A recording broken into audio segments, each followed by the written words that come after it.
हाय अस्सलाम वालेकुम। आप देख रहे हैं मेरा YouTube channel tips of life. कैसे हैं आप सब दोस्तों? अल्लाह से दुआ करती हूँ आप लोग खैरियत से हों और मुझे भी अपनी दुआ में शामिल करिएगा। तो आज का जो वीडियो मैं लेके आई हूँ वो एक सब्जेक्ट के ऊपर लाई हूँ, जो सब्जेक्ट है इंग्लिश। और इंग्लिश में आज हम पढ़ेंगे वर्ब कितनी प्रकार की होती है, इसका यूजेस कहाँ कहाँ हैं और इसको हिंदी में क्या कहते हैं। तो चलिए आइए वीडियो शुरू करते हैं। बिस्मिल्लाहिर्रहमानिर्रहीम। तो वर्ब को हिंदी में कहते हैं क्रिया।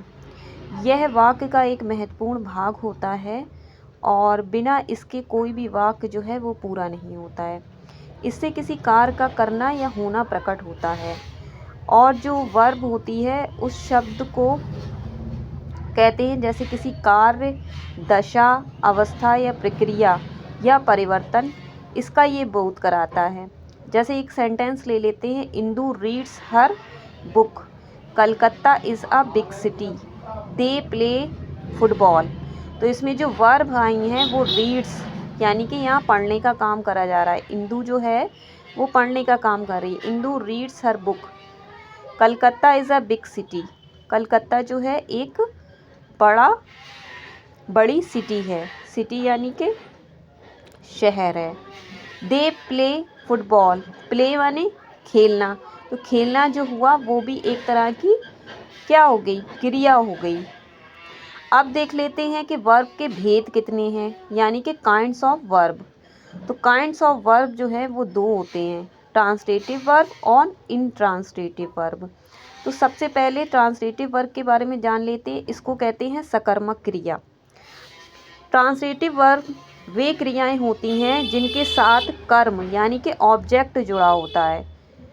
ऑब्जेक्ट के बिना जो वाक्य होता है वो पूरा नहीं होता है। जैसे कि I teach my sister, you stopped writing, he sold a house.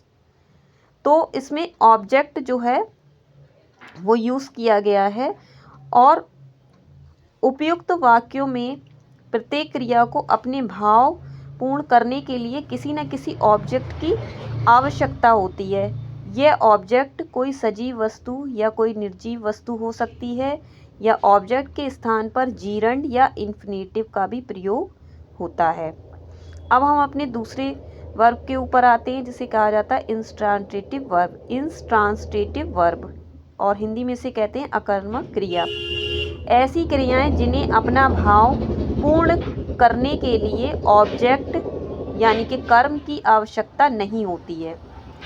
जैसे कि Pooja goes, the bell rang, the bus stopped, Sohan is swimming, Raman was sleeping. इन सभी सेंटेंस को अपना भाव प्रकट करने के लिए ऑब्जेक्ट की ज़रूरत नहीं है। ट्रांसलेटिव वर्ब में दो ऑब्जेक्ट होते हैं। कौन कौन से देख लेते हैं। डायरेक्ट ऑब्जेक्ट और इनडायरेक्ट ऑब्जेक्ट। डायरेक्ट ऑब्जेक्ट और इनडायरेक्ट ऑब्जेक्ट। डायरेक्ट ऑब्जेक्ट किसे कहते हैं? डायरेक्ट ऑब्जेक्ट ज्ञात करने के लिए क्रिया में क्या लगाया जाता है, और इनडायरेक्ट ऑब्जेक्ट को जानने के लिए किसको लगाया जाता है। जो वस्तु दी जाए वो डायरेक्ट ऑब्जेक्ट कहलाती है। जिस व्यक्ति को कुछ दिया जा रहा है वो इनडायरेक्ट ऑब्जेक्ट कहा जाता है। जैसे कि Rama gives me a pen, she called me a taxi. Object का स्थान परिवर्तन देखिए कैसे होता है। She gave me a pen, they bought her a toy. Mister Sharma teaches me science, they bought her a toy. Game, teaches, bought, ये क्या हैं? सकर्मक क्रियाएं हैं। इनका इनडायरेक्ट ऑब्जेक्ट क्रमशः मी, हर है, और direct object a pen, a science, a toy हैं। ऑब्जेक्ट का स्थान परिवर्तन करने के लिए क्या क्या चीज़ों की ज़रूरत होती है देख लीजिए। डायरेक्ट ऑब्जेक्ट को पहले लिखा जाता है और इनडायरेक्ट ऑब्जेक्ट को बाद में लिखकर इसमें पहले टू अथवा फॉर लगा दिया जाता है। जैसे she gave a pen to me, they bought a toy for her, mister Sharma teaches science to me. अब देख लेते हैं कि लिंकिंग वर्ब्स क्या होती हैं, यानी कि संयोजक क्रियाएं। वे क्रियाएं जिन्हें अपना भाव पूर्ण करने के लिए कॉम्प्लीमेंट यानी कि पूरक की आवश्यकता होती है, उन्हें लिंकिंग वर्ब्स कहते हैं और वर्ब ऑफ इनकम्प्लीट प्रीडिक्शन भी कहते हैं, जैसे is, am, are, was, were, become, seem, grow, look, smell आदि। कॉम्प्लीमेंट्स किसे कहते हैं? नाउन, ऑब्जेक्टिव, एडवर्ब या पास्ट पार्टिसिपल हो सकते हैं। इन वर्ब्स के बाद आए कॉम्प्लीमेंट्स को सब्जेक्ट कॉम्प्लीमेंट्स कहेंगे और सब्जेक्टिव कॉम्प्लीमेंट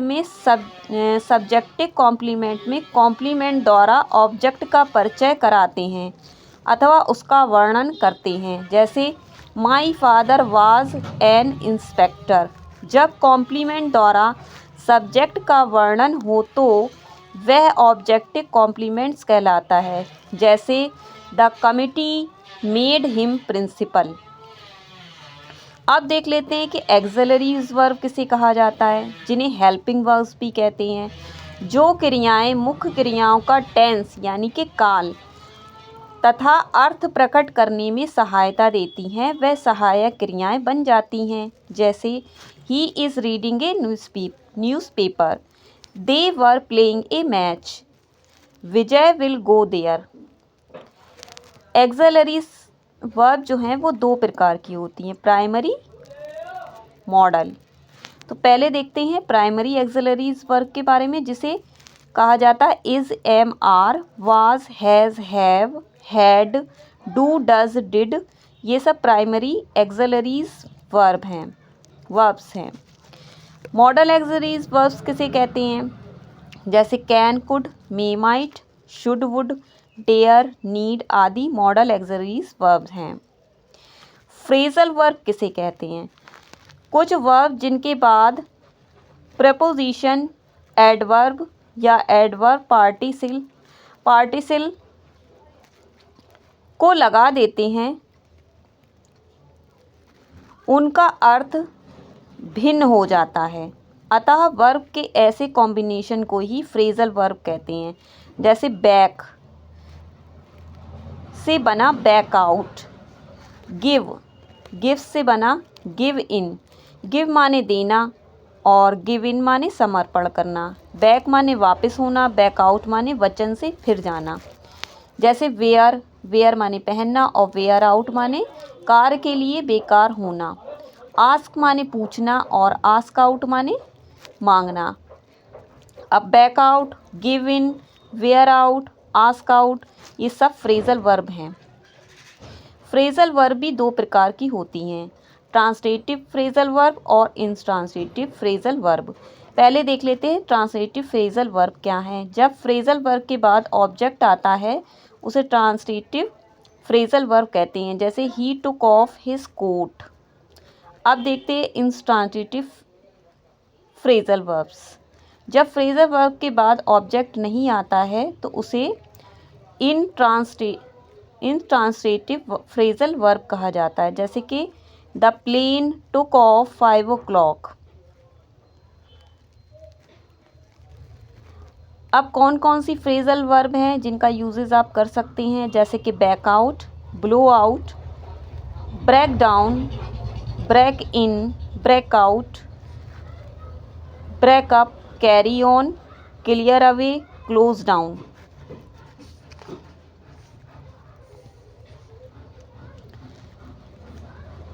आज का वर्ब का जो लेसन है वो पूरा हो चुका है, और जो चीज़ें आपको नहीं समझ में आए तो आप मुझे कमेंट करिएगा, और आप चाहें तो मुझसे पूछ सकते हैं कमेंट में। और मेरे चैनल को लाइक सब्सक्राइब करिएगा, और इसी तरह के इंफॉर्मेटिव वीडियोस में लाती रहूँगी, और आगे भी आपको ग्रामर के कुछ सेक्शन में पढ़ाऊँगी। तो आप एंजॉय करें। अल्लाह हाफिज़, टेक केयर, बाय बाय।